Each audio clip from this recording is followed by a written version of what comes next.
Hello everyone, कैसे हो ICSE class 10th board वालों? सब बढ़िया हो ना?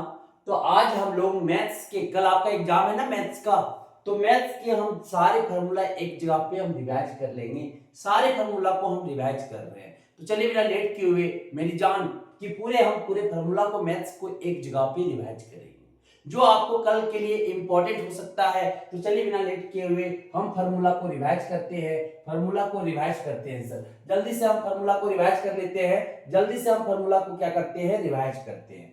तो ये आपका कुछ इस तरह से पीडीएफ खुलेंगे। ये पीडीएफ अगर आप बोलोगे तो सर आप जिसको चाहिए इस पीडीएफ को वो आप कमेंट करके बोलना, मैं उसे दे दूंगा। जो ये पीडीएफ चाहिए जिससे इस पीडीएफ को ये कमेंट करके आप बोलिएगा, मैं उस पीडीएफ को दे दूंगा।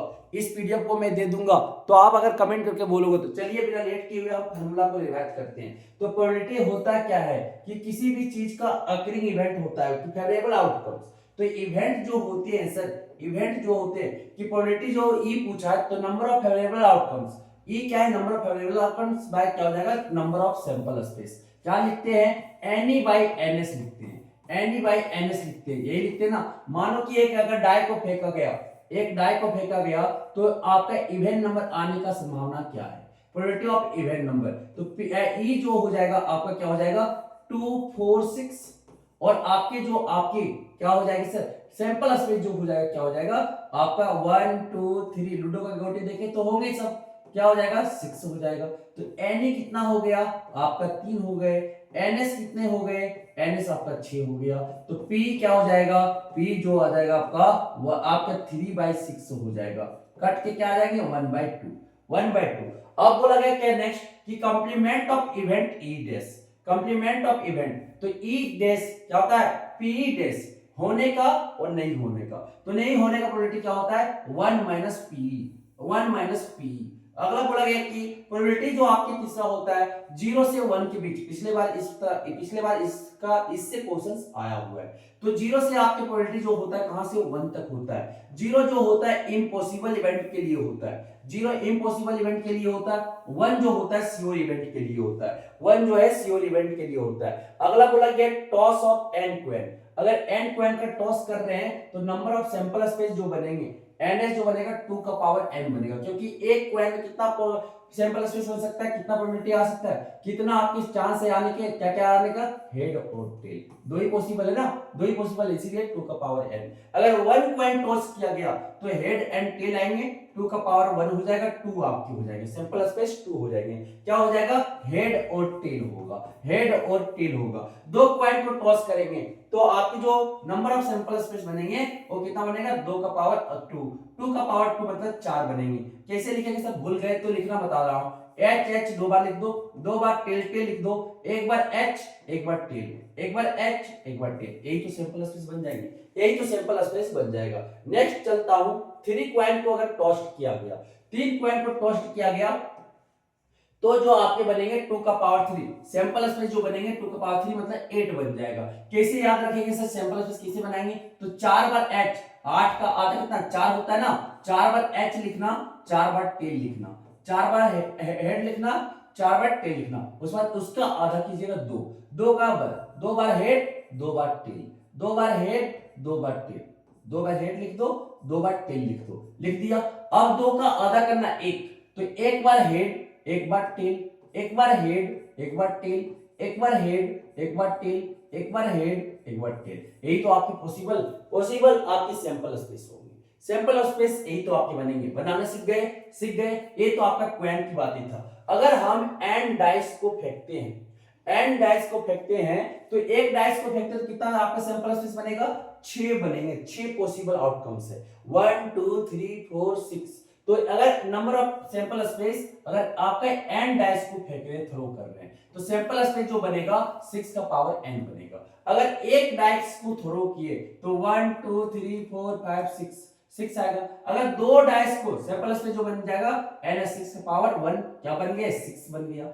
अगर दो थ्रो ऑफ 2 डाइस, दो डाइस को फेंकते हैं तो सैंपल स्पेस जो बनेगा, सैंपल स्पेस आपका ए बन जाएगा सर। सैंपल स्पेस जो बनेंगे, सैंपल स्पेस जो बनेगा एनएस जो बनेगा भैया, एनएस जो बनेगा NS जो बनेगा वो क्या बन जाएगा 6 का स्क्वायर, कितना हो जाएगा 36। अगर आपका डैश 2 फेंका जा रहा है, 2 डैश को थ्रो करा दिया जा रहा है तो आपकी 36 हो जाएंगे। कैसे बनाएंगे सर? तो सैंपल स्पेस अगर आप बनाना चाहते हो तो पहले 1 को फिक्स करना, 1 2 3 4 5 6 लिख देना, फिर 2 को फिक्स कर देना, 1 2 3 सेकंड डाय को रोल करना, 4 5 6, फिर इसी तरह 3 भी फिक्स कर देना, फिर 4 फिक्स कर देना, 5 फिक्स कर देना, 6 फिक्स कर देना, कितना जाएगा 36 आ जाएंगे। ये तो आप सैंपल स्पेस बनाना सीख गए, सैंपल स्पेस बनाना सीख गए। अब देखो एक डेक ऑफ 52 कार्ड्स के बारे में बात कर लेते हैं, 52 कार्ड्स के बारे में बात कर लेते हैं। 52 कार्ड्स जो होता है, 52 कार्ड्स में आपका सर 52 कार्ड्स को 2 भाग में बांटा गया है,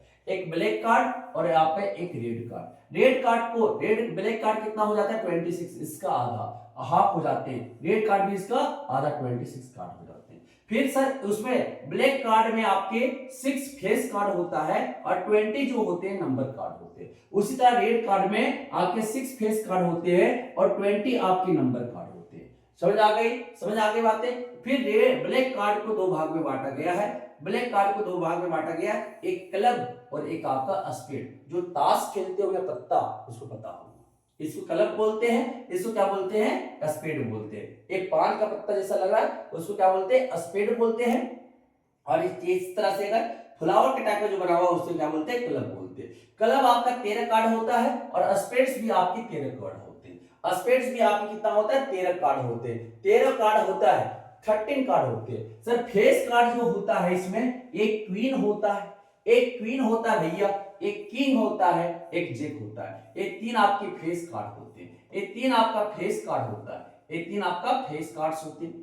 एक एस बोलते हैं, वो भी क्या होता है एक नंबर का कार्ड होता है। एक एस जो होता है एक नंबर का कार्ड को बोलते हैं फेस कार्ड, ये भी आपका नंबर कार्ड है। और 2 से 10 तक आपके 2 से लेकर 10 तक आपके नंबर कार्ड होते हैं, मतलब 10 आपका नंबर कार्ड हो गया, 10 आपके नंबर कार्ड हो गए। तो टोटल कितना हो गया 13, 3 फेस कार्ड और 10 नंबर कार्ड। एस भी आपका क्या है नंबर कार्ड है, ध्यान रखिएगा। इसी तरह स्पेड में भी आपका एक क्वीन होगा, एक जेक होगा, एक किंग होगी, ये हो जाएगी। एक एस होगा मतलब नंबर कार्ड होगा और 2 से लेकर 10 तक टोटल 13 कार्ड। समझ आ गई? इसी तरह हर्ट के बारे में सिमिलर इसी तरह हो जाता है, आपकी 13 कार्ड इसमें हो जाता है। मतलब कि अगर बोला जाए 52 में तो 12 आपकी फेस कार्ड होते हैं, 12 आपके फेस कार्ड होते हैं सर, और आपके बाकी जो बच गया 40 जो होता है नंबर कार्ड होता है। ये आपके कितने 52 कार्ड्स में। 52 कार्ड्स के बारे में समझ में आ गया क्या?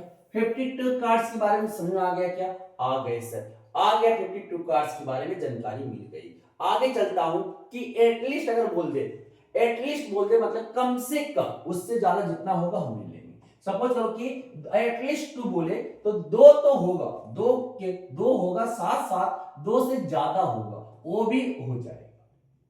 जो 2 से ज्यादा होगा वो भी ले लेंगे, 2 तो होगा, 2 से ज्यादा जितने भी होंगे ले लेंगे। फिर बोला गया सर जैसे बोल दिया जाए एटलीस्ट 2, एटलीस्ट 2 तो आना चाहिए, तो मतलब 2 एक डैश ठीक है, एटलीस्ट 2 तो आना चाहिए। 2 3 4 5 6 सब आ जाएंगे। अब बोल दे एग्जैक्ट 2, एग्जैक्ट 2 बोले मतलब सिर्फ क्या ले लेंगे 2 वाला ले लेंगे, 2 वाला एक ही तो आएगा। फिर जब बोले कि आपका एटमोस्ट 2, एटमोस्ट 2 एक डैश को फेंक के एटमोस्ट 2 बोले मतलब 1 भी आएगा और 2 आएगा, 2 के साथ जो इससे कम होगा वो ले लेंगे। 1 2 2 ही तो आएगा, तो मतलब एग्जैक्ट 2 बोले तो 2 वाले ही होंगे। और आपने जो बोले कि एटमोस्ट बोले तो ज्यादा से ज्यादा 2 होगा, साथ साथ उस 2 से कम होगा उसे ले लेंगे। 2 ज्यादा से ज्यादा जो 2 ही, एटमोस्ट बोले तो 2 होगा, उससे कम जितने होंगे सारे ले लेंगे। ये था आपके प्रोबेबिलिटी के बारे में। प्रोबेबिलिटी के बारे में समझ में आ गया। अब चलते हैं हम मेंसुरेशन की। मेंसुरेशन चैप्टर एरिया बाउंडेड और आप सरफेस, सॉरी एरिया बाउंडेड बोल रहा हूं, सरफेस एरिया एंड वॉल्यूम। तो क्यूबॉइड में आपके 6 फेस होते हैं। अपना घर के अगर कोने घर पे बैठे होगे तो एक लेफ्ट, एक राइट, एक आपका पीछे बैक, एक फ्रंट, एक अप, एक डाउन। कितना हो गया? एक कितना हो गया 6 फेस हो गया। वर्टेक्स से वर्टेक्स देखो, एक कॉर्नर, एक वो कॉर्नर, एक कॉर्नर, एक कॉर्नर, एक जस्ट नीचे, 4 जस्ट नीचे हो जाएगा। एक कॉर्नर, एक कॉर्नर, एक कॉर्नर, एक कॉर्नर, एक कॉर्नर, एक कॉर्नर, एक कॉर्नर, एक कॉर्नर, इसे बोलते हैं वर्टेक्स। साइड कितना हो जाएगा 12 हो जाएगी, ये तो पता होगा। 1 2 3 4 5 6 7 8 9 10 11 12 कितने हो जाएंगे साइड, एज जो हो जाएगा आपका 12 हो जाएगा। वॉल्यूम ऑफ क्वाड जो होता है length into breadth into height होता है। टोटल सरफेस एरिया जो होता है 2 whole length into breadth plus breadth into height plus height into length होता है। ये फॉर्मूला आपको याद रखना है। फिर curve surface area, curve surface area बोले या लेटरल सरफेस एरिया बोले तब भी आपका फॉर्मूला क्या जाता है, 2 whole length plus breadth into height होता है। तो क्योंकि ऊपर रूफ क्या कर दो और नीचे जो है छतरी क्या कर दो, आपके सर आपका ऊपर छतरी है ना नीचे फर्श है, उसे हटा देंगे तो ये फॉर्मूला बन जाता है। इसी को बोलते हैं curve surface area of quad या lateral surface area of quad बोलते हैं। क्या हो जाएगा, 2 whole length plus breadth into height होता है। एरिया ऑफ 4 वाल में पूछ ले कि क्या होता है, 2 whole length plus breadth into height. Diagonal of cuboid पूछे क्या हो जाएगा, square root of L square plus B square plus H square हो जाते हैं। अगला जो क्वेश्चन चलता है नेक्स्ट आपके क्यूब के बारे में जाता है। क्यूब क्या है सर, कि लेंथ ब्रेथ हाइट अगर सेम आ जाए, लेंथ ब्रेथ क्वाड का क्यूब लेंथ ब्रेथ हाइट अगर सेम आ जाए तो इसी को तो क्या बोलते हैं, क्वाड बोलते हैं, इक्वल टू ये। तो वॉल्यूम ऑफ क्यूब क्या हो जाएगा, a क्यूब हो जाएगा। Total surface area of cube क्या हो जाएगा, 6a स्क्वायर हो जाती है। Curve surface area of cube क्या हो जाता है, 4a स्क्वायर आ जाता है। डायगोनल ऑफ क्यूब क्या हो जाता है, √3a हो जाते हैं। ये तो आपका था क्यूब के बारे में बातें। क्यूब के बारे में बात आ जाता है सिलेंडर। सिलेंडर आपके बहुत इंपॉर्टेंट है, सिलेंडर आपको याद भी होना चाहिए। तो सिलेंडर जो होता है, सिलेंडर भैया सिलेंडर कैसे बनता है, सिलेंडर जो बनता है सिलेंडर इस तरह से कि आपके साथ रेडियस r होता है और आपकी जो हाइट होता है, हाइट जो होता है h होती है, हाइट जो होता है h होता है। तो डायमीटर भैया डायमीटर अगर दिया हुआ है तो रेडियस और डायमीटर का रिलेशन क्या होता है, d = 2r होती है। तो वॉल्यूम ऑफ सिलेंडर क्या हो जाता है, देखोगे ध्यान से तो circle circle circle circle circle circle तो ही बना हुआ है। सर्कल का एरिया क्या होता है, वॉल्यूम क्या होता है सर, वॉल्यूम इक्वल टू होता है area into height, area into height होता है। वॉल्यूम बराबर जो होता है एरिया इंटू हाइट होता है। तो यहां से देखोगे तो एरिया कितना है, area of base, area of base क्या है, एरिया पाई आर स्क्वायर है सर्कल का। और क्या दे दो, हाइट दे दो h, क्या हो जाएगा पाई आर स्क्वायर h, क्या हो जाएगी pi r square h। Volume of cylinder pi r square h हो जाएगा। समझ आ गई बात है। Curve surface area of cylinder, curve surface area of cylinder तो ये क्या हो जाएगा, इसका circumference into h, circumference into h, circumference into h क्या हो जाएगा 2 पाई आर एच हो जाएगा, क्या हो जाएगा 2 पाई आर एच हो जाएगा। Curve surface area of cylinder ये आपका 2 पाई आर एच हो जाएगा। Total surface area of cylinder पूछा सर, कर्व सरफेस एरिया तो पता चल गया, ऊपर वाला एक सर्कल और एक नीचे वाला सर्कल का बेस क्या हो जाएगा 2 पाई आर स्क्वायर, एक स्क्वायर का एरिया ऑफ सर्कल कितना होता है पाई आर स्क्वायर, दो है तो क्या हो जाएगा 2 पाई आर स्क्वायर और क्या हो जाएगी curve surface area 2 pi R H हो जाएगा। यहां से कॉमन क्या जाता है 2 पाई आर कॉमन आ जाता है और क्या आ जाता है r प्लस h हो जाती है। यही तो फॉर्मूला याद रखना, यही तो 3 फॉर्मूला याद रखना है सर सिलेंडर का, सिलेंडर का यही तो 3 फॉर्मूला याद रखने। अगला क्वेश्चन बोला गया कोन, कोन का जो फॉर्मूला बोला गया है, कोन का जो रिलेशन होता है, कोन कोन का जो फॉर्मूला होता है, सुनिए कोन जो होता है, बर्थडे केक तो देखे होंगे भैया, यही तो कोन है। आप आइसक्रीम तो खाए होंगे, यही तो कोन है।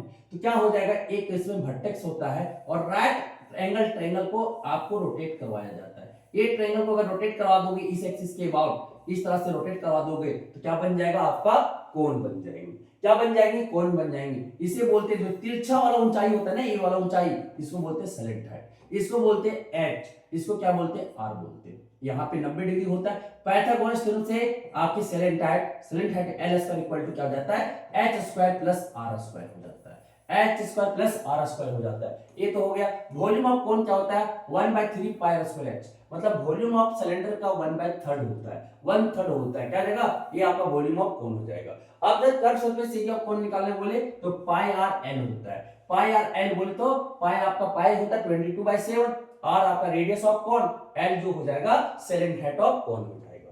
और टोटल सरफेस एरिया बोले of cone, total surface area of cone क्या हो जाएगा सर, कर्व सरफेस एरिया क्या है पाई आर एल है और इसमें क्या ऐड कर देंगे, ये वाला बेस को ऐड कर देंगे सर्कल, क्या हो जाएगा प्लस पाई आर स्क्वायर हो जाएगा। तो पाई आर प्लस एल हो जाएंगे। तो ये आपका जो था कोन के बारे में था, कोन के बारे में था। ये याद रखिएगा स्टैंडर्ड यूनिट में कन्वर्ट कर लेना, सबको एक यूनिट में, अगर मीटर है तो मीटर में, अगर सेंटीमीटर में है तो सबको सेंटीमीटर में। अब आते हैं स्पेयर, स्पेयर आता है तो स्पेयर तो आप देखे होंगे सर, फुटबॉल देखे होंगे आप, बहुत जगह पे आप फुटबॉल देखे होंगे ना, तो फुटबॉल जो आपका या बॉल आप बोल सकते हो, ये क्या होता है स्पेयर होता है।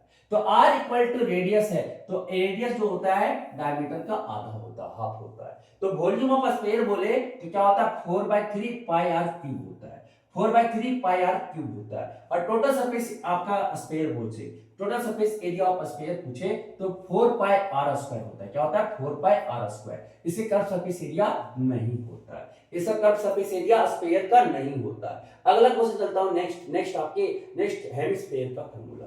वॉल्यूम ऑफ हेमिस्फीयर जो होते हैं, असर आप क्या किए, आपके सर स्फीयर को दो टुकड़ा में बांट दिए, एक टुकड़ा का तो वॉल्यूम निकालना तो आधा कर देंगे, 2/3 पाई आर क्यूब हो जाएगा, 2/3 पाई आर क्यूब हो जाएगा। Curve surface area of hemisphere क्या होता है सर, आधा कर दो ना, 2 pi r square, 2 pi r square. तो sir total surface area of hemisphere क्या हो जाएगा, एक तो ये भी तो फेस आ गया, तो ये तो पूरा कितना था 2 पाई आर स्क्वायर, और एक ये फेस आ गया, क्या हो जाएगा 3 पाई आर स्क्वायर हो जाएगी, 3 पाई आर स्क्वायर हो जाएगा। हेमिस्फीयर के बारे में समझ आ गई बातें। अगला चलता हूं ट्रायगोनोमेट्री। ट्रायगोनोमेट्री के बारे में बोला गया कि ट्रायगोनोमेट्री जो आपके आता है राइट एंगल ट्रायंगल के बारे में स्पेशली पढ़ते हैं। तो राइट एंगल ट्रायंगल है ए बी सी, आपका राइट एंगल ट्रायंगल है, ए थीटा है, थीटा ए आपका एंगल थीटा है, थीटा के अपोजिट वाले जो होते हैं उसे क्या बोलते हैं परपेंडिकुलर, और जो आपका जो थीटा के एडजेसेंट के साथ जो होता है उसको बोलते हैं बेस, और जो सिर्फ 90 डिग्री के अपोजिट वाला होता है उसे बोलते हैं हाइपोटेन्यूस। ये सुना गया। sin थीटा इक्वल टू क्या होता है perpendicular by hypotenuse, perpendicular by hypotenuse. फिर cos थीटा इक्वल टू क्या होता है base upon hypotenuse, base upon hypotenuse. tan theta equal to क्या होता है perpendicular by base, perpendicular by base, perpendicular by base. समझ आ गई बातें। cot थीटा क्या होता है tan थीटा का रेसिप्रोकल कर दो, इसका रेसिप्रोकल कर दो, क्या आ जाएगा b/p, base by perpendicular. cos theta क्या हो जाएगा sec थीटा का रेसिप्रोकल करो तो क्या cos थीटा का रेसिप्रोकल करके क्या निकल जाएगा आपके sec थीटा निकल जाएगा, h/b निकल जाएगा। sin थीटा का रेसिप्रोकल करके क्या आ जाएगा cosec थीटा h/p हो जाएगा, हाइपोटेन्यूस बाय परपेंडिकुलर हो जाएगा। तो कैसे याद रखोगे देखना, कैसे याद रखोगे ट्रिक बता देता हूं, कैसे याद रखोगे तो b/p h/b, तो p/h करोगे तो sin आएगा, b/h करोगे तो cos आएगा, b/p करोगे p/b करोगे तो tan आएगा, और अगर सर उल्टा b/p लेंगे तो cot आएगा, sec h/b करोगे तो क्या आएगा sec आएगा, h/p करोगे तो क्या आ जाएगा cosec आ जाएगा। कैसे याद रखोगे पापा बीड़ी पी हाँ हाँ बेटा, ठीक है। पाकिस्तान देखो क्या है भारत, पूरा भारत क्या हरा भरा ऐसे कुछ बोला जाता है, हरा भरा।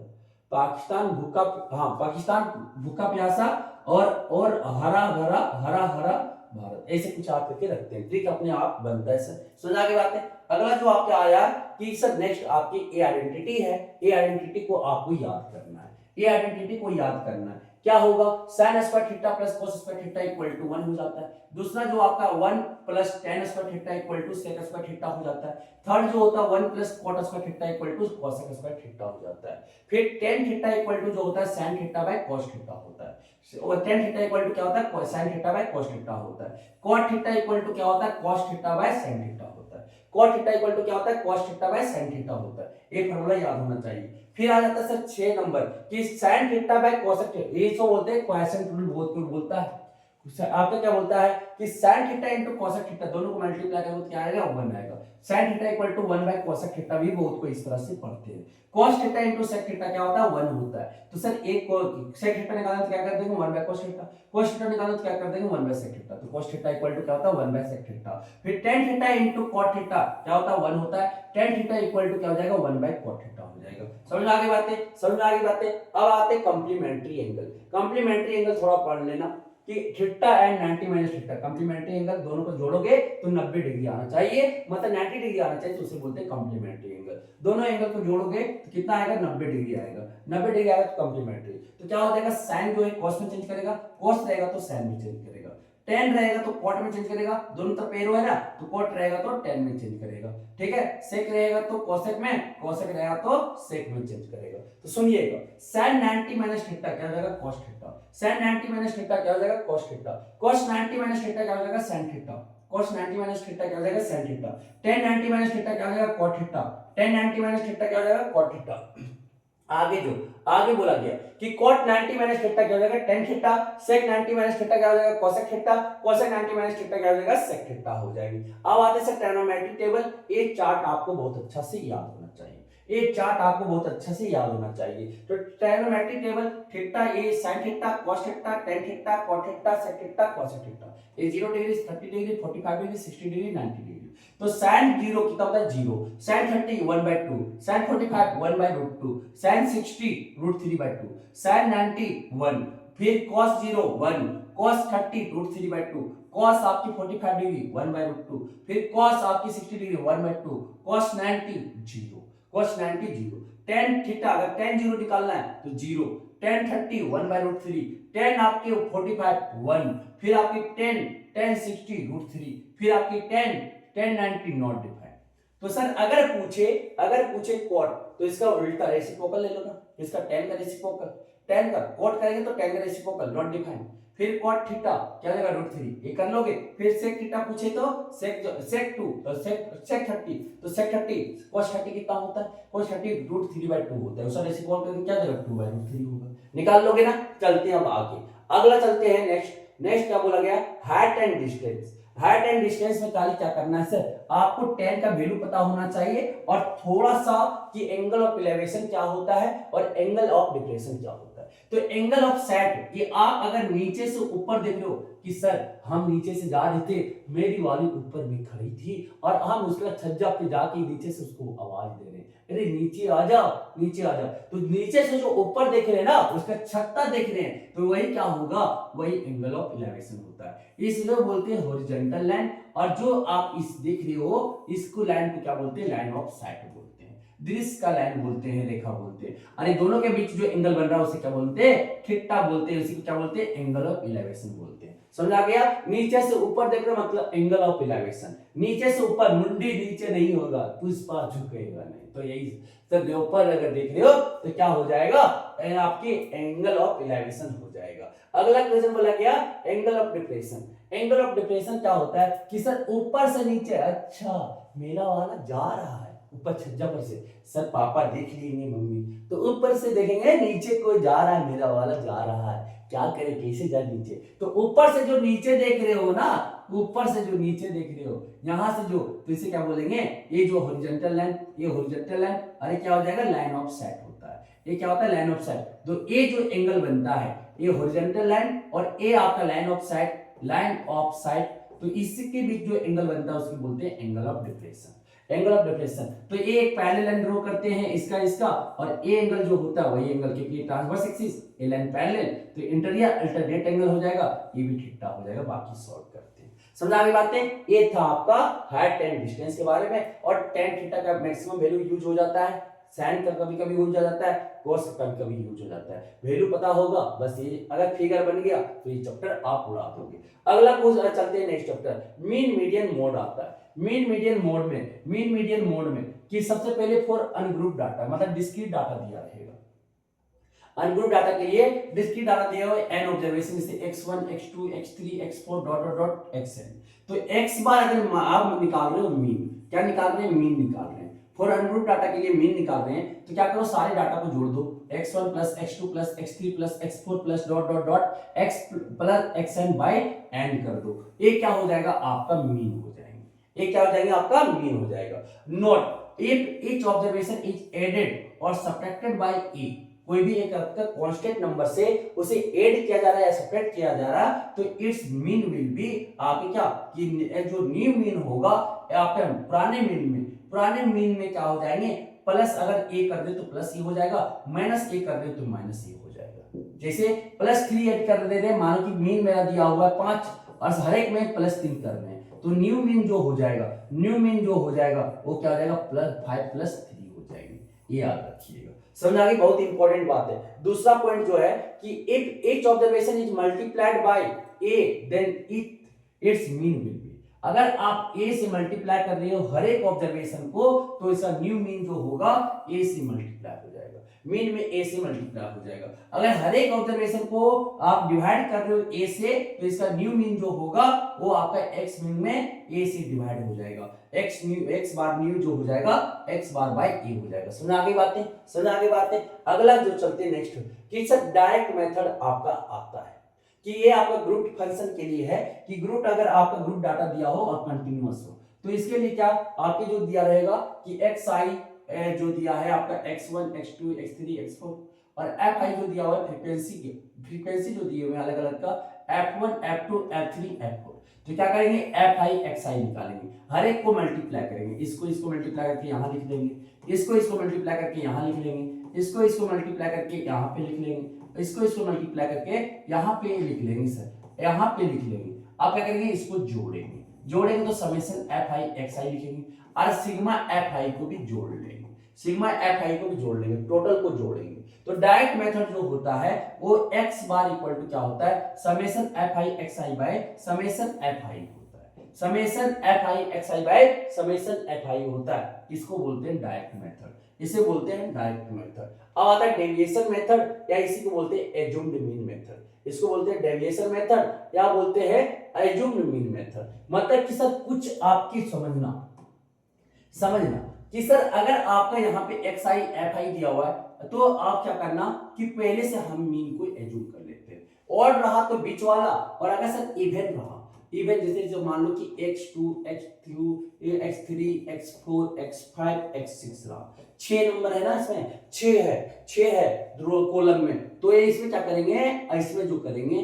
कि आप मीन मान सकते हो, इसको भी मान सकते हो, इसको भी मान सकते हो, लेकिन सर हम बता रहे कि ऊपर वाला को मानना है, या आप जो मानते होंगे वही कंसीडर करना। और वाला तो दिक्कत नहीं होगा, और वाला तो मिडिल वाला मान लेते हैं। तो क्या करेंगे सर डेविएशन निकालेंगे डी आई कैसे निकालते हैं X I minus A, X I minus में मतलब कि आपका हो जाएगा X I minus X three.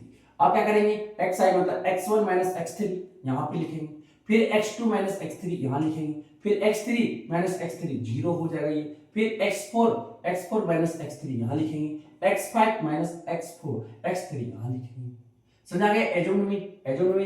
फिर आप क्या क्या निकालेंगे एफ आई डी आई का इनटू करेंगे, एफ आई डी आई को मल्टीप्लाई करके यहाँ पे क्या निकालेंगे summation F I D I पूरा को जोड़ लेंगे, फिर यहाँ पे क्या निकाल लेंगे समेशन ऑफ एफ आई निकाल लेंगे।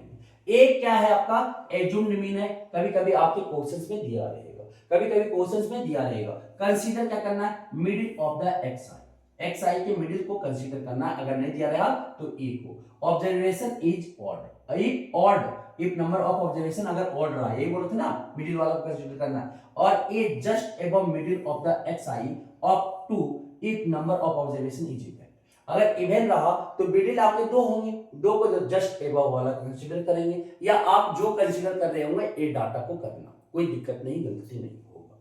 ठीक है, अगला जो बोला गया नेक्स्ट जो आपका फार्मूला बन जाएगा वो आपका मीन बराबर क्या हो जाएगा, ए तो पता कर लिया sir, f i sigma f I D i पता कर लिया, तो क्या हो जाएगा a plus summation F I D I by summation F I हो जाएगा। समझ आ गई बातें। अगला चलते हैं फॉर ग्रुप डाटा कंटिन्यूअस के लिए। ए तो आपका था, ए तो था आपका क्या, ए तो था भैया, ए तो था आपका ग्रुप डाटा के लिए, लेकिन आपकी डिस्क्रीट कितने दिया रहेगा। फॉर ग्रुप डाटा के लिए कंटिन्यूअस अगर दिया है ये डिसकंटिन्यूअस, तो क्लास साइज जो निकालते हैं upper limit minus lower limit निकालते हैं, क्लास साइज जो निकालते हैं upper limit minus lower limit निकालते हैं। h बराबर क्या हो जाएगा upper limit minus lower limit, और x आई जो निकालते हैं lower limit plus upper limit class interval class, ठीक है, तो each class interval x I जो निकालते हैं lower limit plus upper limit by 2 निकालते हैं। क्या निकालते हैं upper limit plus lower limit, और क्लास साइज अगर निकालना हो तो h इक्वल टू क्या होता है अपर लिमिट माइनस लोअर लिमिट। तो कैसे निकालते सर, डायरेक्ट मेथड जो दिया रहेगा बस वही कि आपका 0 से 10 दिया रहेगा, 10 to 20 दिया रहेगा, 20 to 30 दिए रहेंगे, 30 to 40, तो एक्स आई क्या हो जाएगा 0 प्लस 10 बाई 2 क्या हो जाएगा 5 हो जाएगा, ये कितना हो जाएगा 15 हो जाएगा, ये कितना हो जाएगा 50 बाई 2 कितना 25 हो जाएगा। इसी तरह 101 निकाल लेंगे।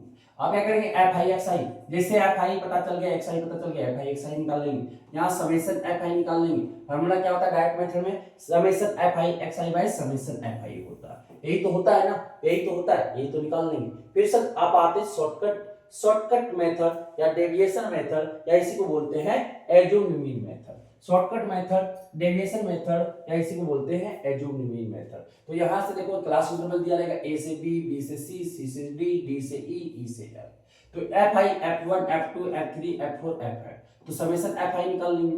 अब ये जो निकालना है यहाँ पे एक्स आई निकालना है। एक्स आई कैसे निकालेंगे, lower limit plus upper limit by 2, तो यहाँ से क्या हो जाएगा a प्लस बी बाई 2 करेंगे, a प्लस बी बाई 2 करेंगे, फिर ये क्या हो जाएगा b प्लस सी बाई 2 करेंगे, फिर ये क्या हो जाएगा c प्लस डी बाई 2 करेंगे। यही तो निकाल लेंगे, सारा निकाल लेंगे।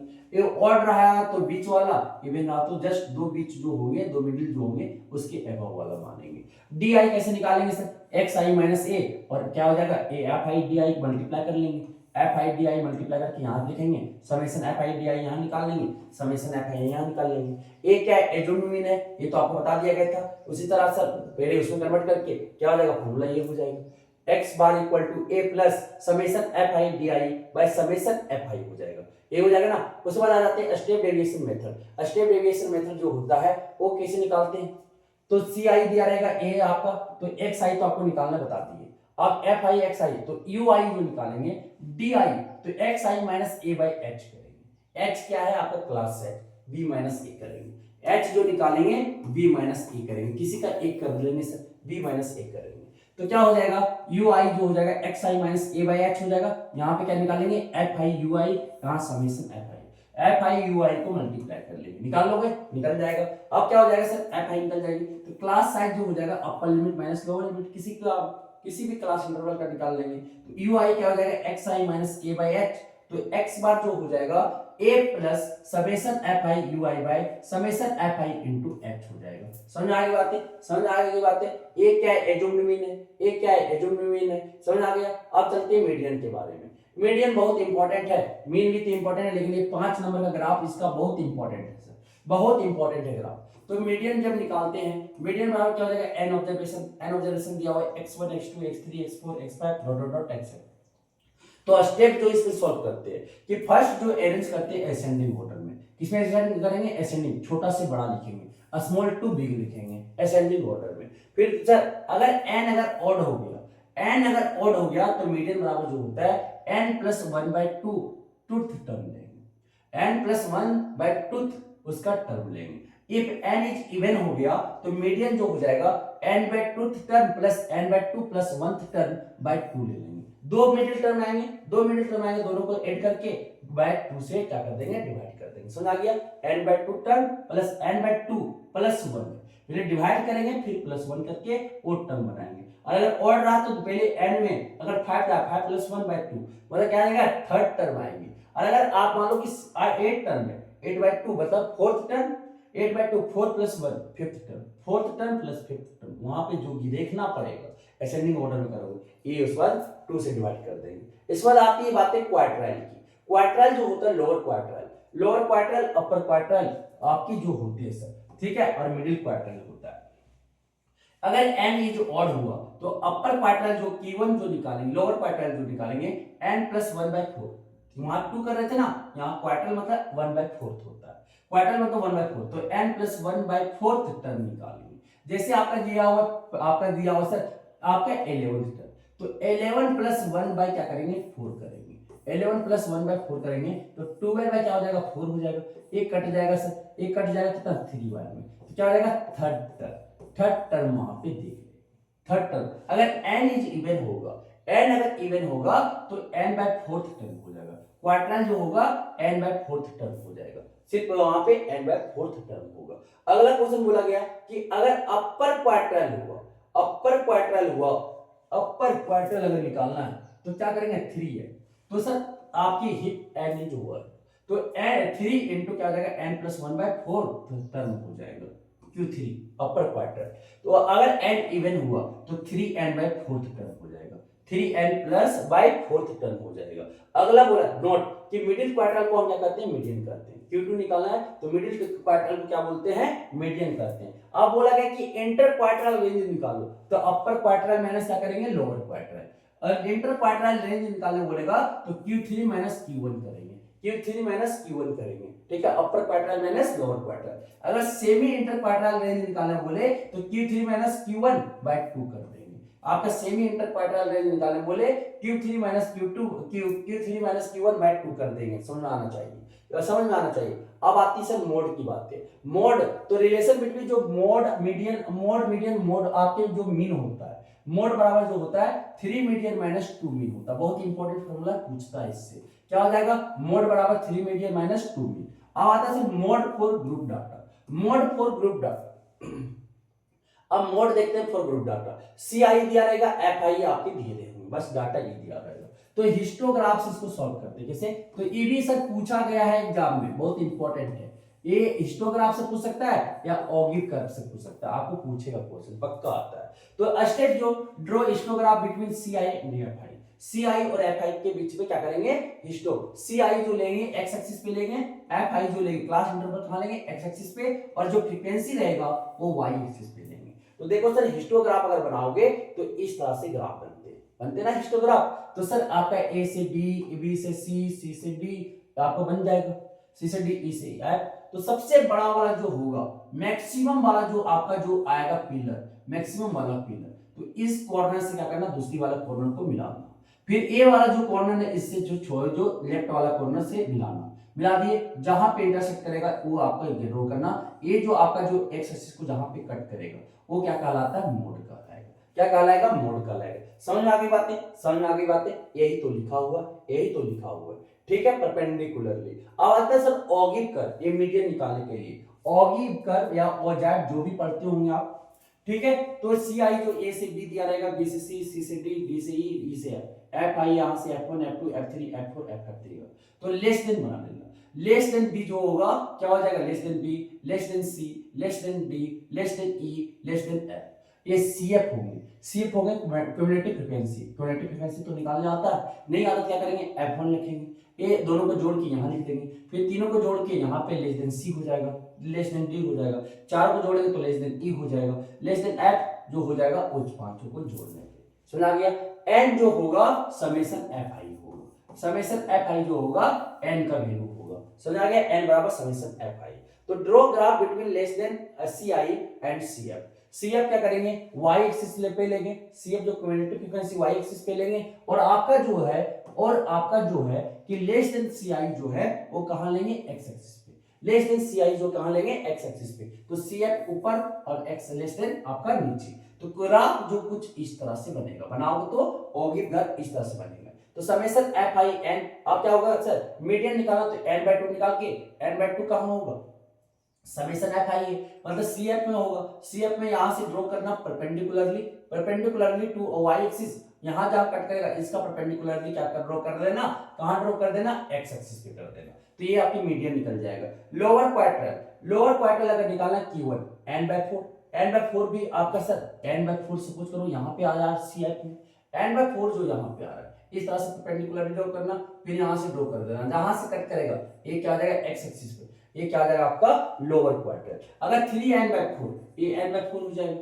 ये n/2 हो जाएगा, मीडियन में n/2 हो जाएगा, n/2, ठीक है, n 3n/4 इस तरह से कट करेगा 3n/4, तो ये परपेंडिकुलरली होना चाहिए, परपेंडिकुलरली पहले इससे ड्रॉ करेंगे, जहां पे ग्राफ को कट किया होगी कर्व को, वहां से क्या करेंगे परपेंडिकुलरली x एक्सिस पे ड्रॉ कर देंगे, तो आपका ये सब अपर क्वार्टर निकल जाएगा, सुना गया 3n/4। तो सेम एज मीडियन जैसा फ्लो करते हैं, समझ आ गई बातें। आगे चलते हैं कि रिफ्लेक्शन की बातें करते हैं। रिफ्लेक्शन जो होता है, reflection from x axis, reflection from x axis करेंगे या y = 0, y = 0, यही तो x एक्सिस है, या y = क्या इसको बोलेंगे 0 बोलेंगे। तो 0 बोलेंगे तो p a, है, तो सर x तो वही रह जाएगा, खाली b जो है y जो है माइनस के साथ चेंज हो जाएगा, उसका साइन चेंज कर जाएगा, इसे ध्यान रखिएगा। ये will be remain same if b only, in b only sign will change, अगर प्लस है तो माइनस और माइनस रहेगा तो प्लस हो जाएगा, ध्यान रखिएगा, ठीक है। अगला बोला गया reflection from y axis, reflection from y axis, reflection from y axis बोला गया, तो रिफ्लेक्शन y एक्सिस जो बोला गया या x = 0, तो ये आपका y एक्सिस तो यही तो मिरर है, x = 0 इसको बोलते हैं। तो क्या हो जाएगा, इसमें जो है सिर्फ आपका b तो रहेगा रिमेन सेम, y वाला तो रिमेन, b है तो b रहेगा सेम, तो खाली a में साइन चेंज करेगा, प्लस रहेगा तो माइनस हो जाएगा, माइनस रहेगा तो प्लस हो जाएगा, ये ध्यान रखिएगा। अब आता है रिफ्लेक्शन फ्रॉम ओरिजिन। अगर ओरिजिन से रिफ्लेक्शन करवाते हैं, ओरिजिन से रिफ्लेक्शन करता है तो दोनों का साइन क्या हो जाएगा, चेंज कर जाएगा। a कोमा बी है तो क्या जाएगा माइनस a कोमा बी, तो इन बोथ खाली क्या करेगा, साइन चेंज करेगा। प्लस रहेगा तो माइनस, माइनस रहेगा तो प्लस हो जाएगा, दोनों का साइन चेंज कर जाएगा। Reflection from parallel to Y axis, reflection from parallel to x axis बोला गया, पहले एक्स एक्सिस का पैरेलल बोला गया भैया, एक्स एक्सिस के पैरेलल बोला गया। तो सर a आपका y इक्वल टू a है, ये आपका p आपका x कोमा y है, तो इसका रिफ्लेक्शन क्या हो जाएगा, p dash alpha comma beta. तो सर यहां सुनना क्या कि x वाला आपका सेम रहेगा, x वाला सेम रहेगा, x इक्वल टू अल्फा ही हो जाएगा, अल्फा इक्वल टू x हो जाएगा। ये जो हो जाएंगे, ये जो हो जाएगा आपका क्या होगा बता सकते हो, 2a minus beta, beta equal to जो हो जाएगा 2a minus y, 2a minus y हो जाएगा, 2a माइनस y हो जाएगा, क्योंकि यही तो निकालना है। देख लो, ये आप याद रखना, देखो x will be remain same, alpha equal to x हो जाएगा, और आपकी जो हो जाएगा 2a माइनस y। बोले थे ना कि सर जो दिया हुआ जिस लाइन के बाद y इक्वल टू a की लाइन के बाद पैरेलल टू बोला है x एक्सिस, तो पैरेलल टू y एक्सिस क्या हो जाएगा, y इक्वल टू a, ये तो देखो पैरेलल है x एक्सिस का, y इक्वल टू a, तो क्या हो जाएगा जो बीटा, अल्फा तो आपका x ही हो जाएगा, इसका इमेज निकालना है तो, और इसका जो हो जाएगा बीटा बराबर 2a माइनस y हो जाएगा, जो दिया हुआ उसको डबल कर दो और माइनस जो दिया हुआ है माइनस y कर दो। समझ आ गई बातें, समझ आ गई बातें। आगे जो बोला गया reflection, reflection from parallel to y axis, क्या बोला गया, reflection from parallel to y axis, reflection from y parallel to y axis, y axis का पैरेलल मतलब कि sir x equal to a बनेगा, ये पैरेलल है दोनों, तो x इक्वल टू a, तो यहाँ पे y जो है बीटा सेम रहेगा, y सेम रहेगा मतलब बीटा इक्वल टू y हो जाएगा, यही रिफ्लेक्शन है। और अल्फा जो हो जाएगा वो आपका 2a माइनस x हो जाएगा, 2a माइनस x हो जाएगा, यही आपको याद रखना है। अब आता सर थोड़ा सा इनवेरिएंट पॉइंट। इनवेरिएंट पॉइंट क्या होता है, इनवेरिएंट पॉइंट, तो इनवेरिएंट पॉइंट यहीं पे हम समझा रहे हैं। तो सर अगर मानो कि 3,0 x एक्सिस पे पैरेलल टू x एक्सिस 3,0 का क्या होगा इमेज, इस लाइन में वही हो जाएगा 3,0 होगा। अगर बोले सर 0,4 का इनवेरिएंट पॉइंट इसका है y एक्सिस पे, क्या हो जाएगा 0,4 ही होंगे। तो सर वैसा पॉइंट जो उसका रिफ्लेक्शन भी, उसका जो इमेज भी, रिफ्लेक्शन भी वही हो, तो उसे हम क्या बोलेंगे, उसे हम जो बोलते हैं इनवेरिएंट पॉइंट बोलते हैं। इनवेरिएंट पॉइंट समझ में आ गई बातें, इनवेरिएंट पॉइंट समझ में आ गई बातें, समझ आया। सर जैसे आपका 4,0 दिया हुआ है, 4,0 दिया हुआ, 4,0 दिया हुआ ठीक, या -5,0 दिया हुआ, तो ये आपका जो x एक्सिस वाला पे पॉइंट जो लैग कर रहा है, मतलब x एक्सिस के रिस्पेक्ट में, x एक्सिस के रिस्पेक्ट में या y इक्वल टू 0 के रिस्पेक्ट में इसका रिफ्लेक्शन पॉइंट वही हो जाएगा, तो इसी को क्या बोलेंगे, ये आपका इनवेरिएंट पॉइंट हो जाएगा, इनवेरिएंट पॉइंट हो जाएगा। और अगर y एक्सिस के रिस्पेक्ट में, y एक्सिस के रिस्पेक्ट में जो इस पे लैग करेगा, इस पे लैग करेगा, जैसे आप बोल दो 0,5 बोल दो, आप 0,-3 बोल दो, 0, आप 0,-4 बोल दो, तो ये आपकी इनवेरिएंट पॉइंट हो जाएगा, किसके रिस्पेक्ट में, y एक्सिस के रिस्पेक्ट में, क्योंकि इसका रिफ्लेक्शन y एक्सिस में वही होगा। समझ आ गई बातें, आगे चलते हैं। अगला बोलता है सेक्शन फार्मूला, आ जाते हैं हम लोग सेक्शन फार्मूला। सेक्शन फार्मूला क्या होता है, तो आपको डिस्टेंस फार्मूला तो पता होगा कि दो पॉइंट अगर दिए रहेंगे a और a b, तो x1, y1 और a दिया हुआ आपका x2, y2, तो क्या हो जाता है डिस्टेंस फार्मूला, ab बराबर जो हो जाएगा square root of x2 minus x1 का whole square plus y2 minus y1 का होल स्क्वायर, ये तो डिस्टेंस फार्मूला आ गया। सेक्शन फार्मूला, दो पॉइंट अगर दिया हुआ है, a आपका x1, y1 और b जो दिया हुआ है x2, y2, तो c जो होगा x, y, अगर m/n में इंटरनली कट कर रहा है, m/n इंटरनली अगर कट कर रहा है, तो a m जो है क्रॉस मल्टीप्लिकेशन इधर कर देना, n जो है इधर कर देना, क्या हो जाएगा x बराबर जो हो जाएगा mx2 प्लस nx1 बाय क्या हो जाएगा m प्लस n, y क्या हो जाएगा my2 प्लस ny1 बाय क्या हो जाएगा m प्लस n हो जाएंगे। अगर ये मिड पॉइंट फार्मूला पूछे कि अगर सर c अगर मिड पॉइंट हो जाए तो क्या हो जाएगा, दोनों को जोड़ देना, x1 प्लस x2 बाय क्या हो जाएगा 2, y क्या हो जाएगा y1 प्लस y2 प्लस 2 हो जाएगी। y1 प्लस y2 बाई क्या हो जाएगा 2 हो जाएगा।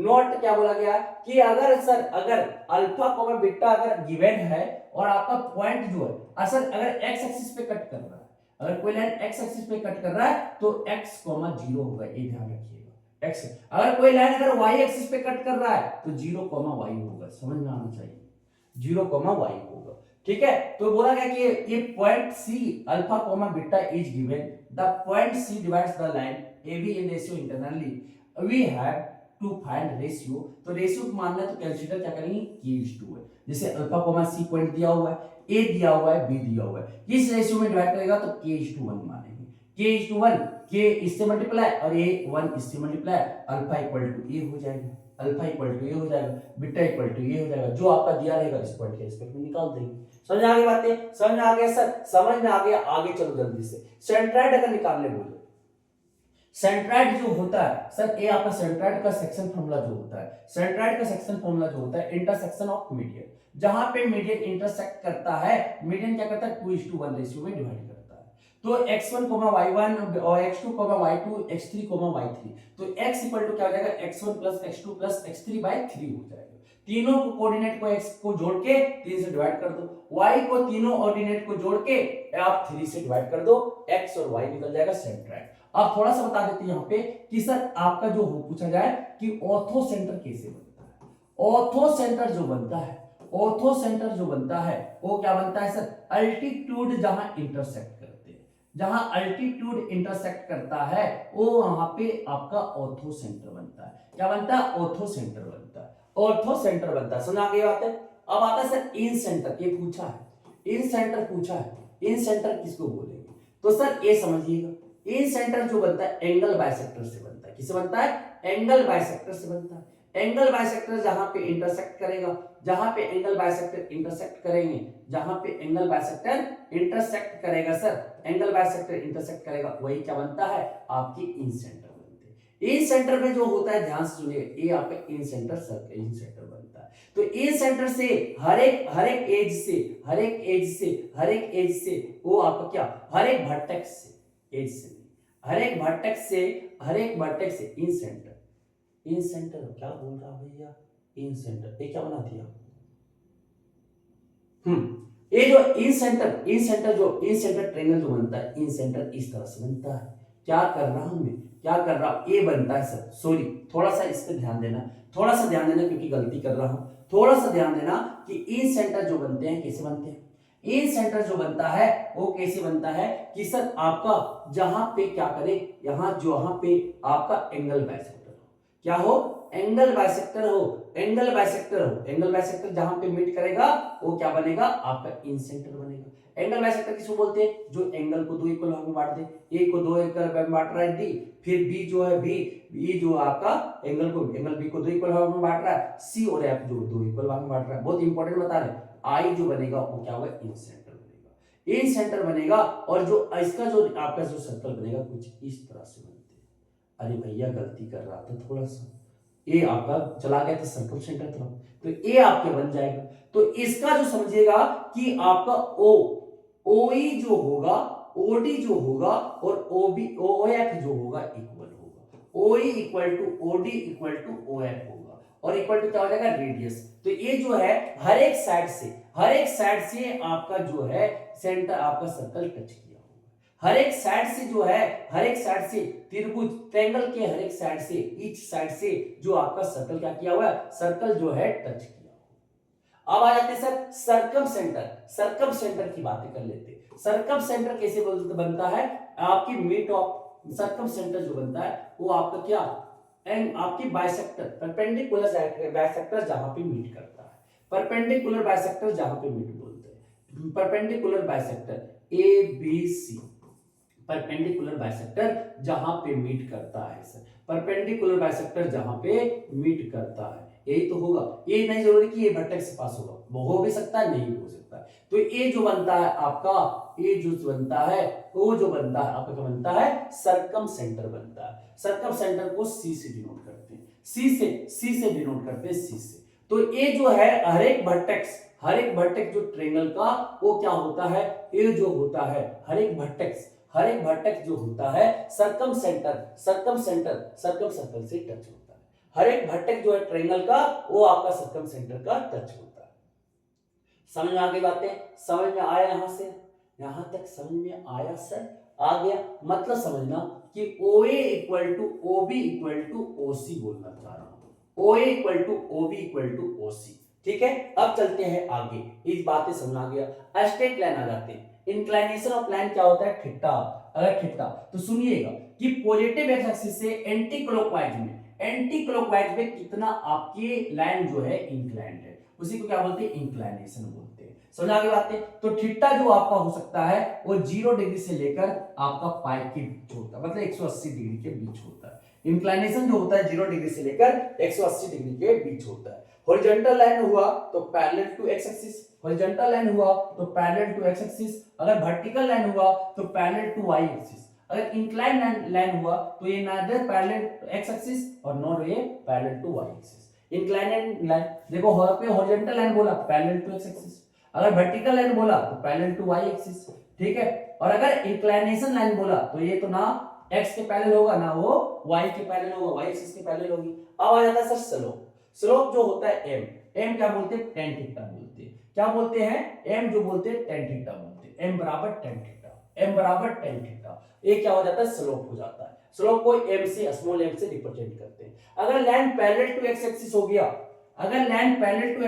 गया, तो स्लोप जो हो जाता है थीटा जो 0 डिग्री हो जाएगा। थीटा 0 हो गया तो स्लोप जो हो जाएगा 0 हो जाएगा। स्लोप जो हो जाएगा 0 होगा। अगर line parallel to Y axis हो गए, लाइन अगर पैरेलल टू वाई एक्सिस हो गया तो आपकी स्लोप जो हो जाएगा थीटा इक्वल टू 90 डिग्री हो जाएगा, क्योंकि ये आपका 90 डिग्री बन रहा है। तो आपकी जो स्लोप हो जाएगा नॉट डिफाइंड होगा। स्लोप क्योंकि tan 90 कितना होता है? Not defined. tan 90 कितना होता है? Not defined.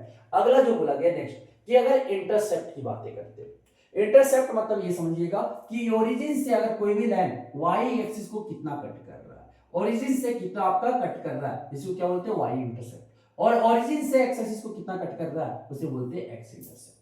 तो ए वाला जो आपका हुआ ना, ए वाला, ये आपका क्या हो जाएगा? X intercept. ओरिजिन से ए जो कट किया वो क्या हो जाएगा? Y intercept. सपोज करना सर कि अगर कोई लाइन इस तरह से कट किया है, ये -3,0 और ये आपका -0,-5, तो x इंटरसेप्ट जो हो जाएगा वो -3 हो जाएंगे, और आपका y इंटरसेप्ट जो हो जाएगा वो क्या हो जाएगा? -5 हो जाएगा। तो intercept is not a distance, it can be positive और नेगेटिव। इंटरसेप्ट आपकी डिस्टेंस नहीं है, ये ध्यान रखिएगा। अगला बोला गया है कि equation of straight line of different form. Equation of straight line of different form पहला देखेंगे सर, पहला जो देखेंगे इंटरसेप्ट, स्लोप इंटरसेप्ट फॉर्म, मतलब कि m दिया रहेगा और y इंटरसेप्ट अगर दिए रहे, y इंटरसेप्ट c दिया रहे, तो क्या हो जाता है? y equal to mx plus c हो जाता है। y equal to mx plus c हो जाते हैं। अगर मान लो कि सर अगर m दिया रहे और आपका x इंटरसेप्ट दिया रहे d, तो क्या हो जाता है बता सकते हो क्या?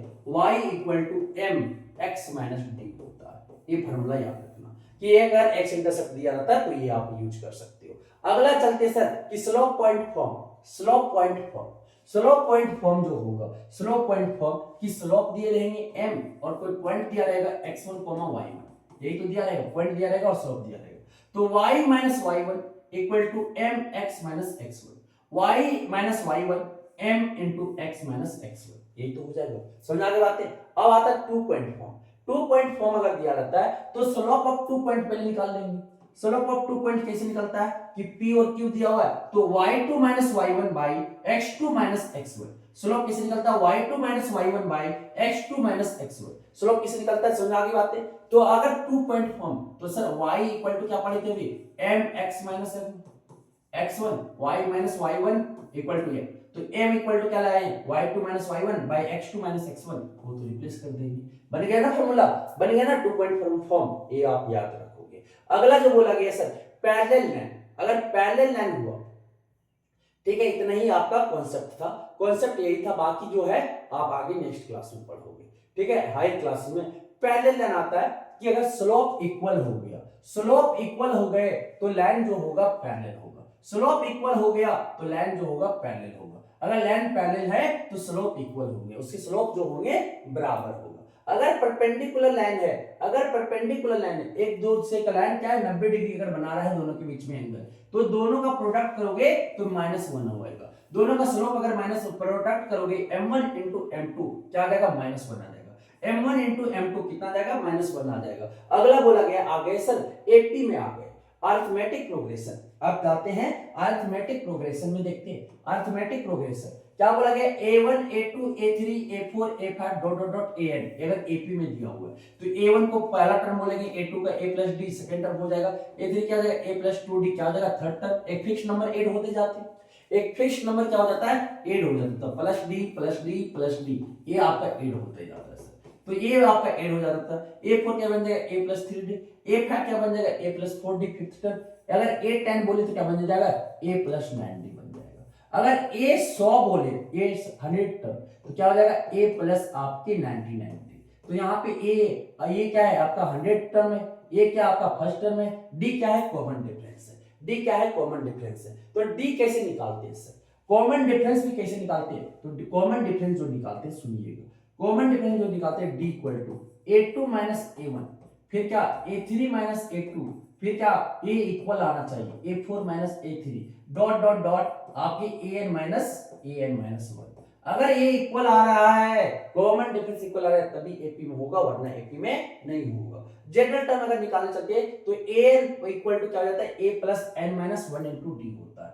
a n इक्वल टू जो होता है a plus n minus 1 into D होता है। an क्या है nth टर्म है, a क्या है आपका फर्स्ट टर्म है, n क्या है नंबर ऑफ टर्म है, d क्या है कॉमन डिफरेंस है। समझ आ गई बातें, समझ आ गई बातें। आगे चलते हैं नेक्स्ट, समझ में आया जाए। देखो कॉमन डिफरेंस अभी बता देते हैं d equal to a2 minus, अगर एपी में चेक करना तो कम से कम 2-3 देखना कि वो आपको कॉमन डिफरेंस सेम आ रहा है या नहीं आ रहा है।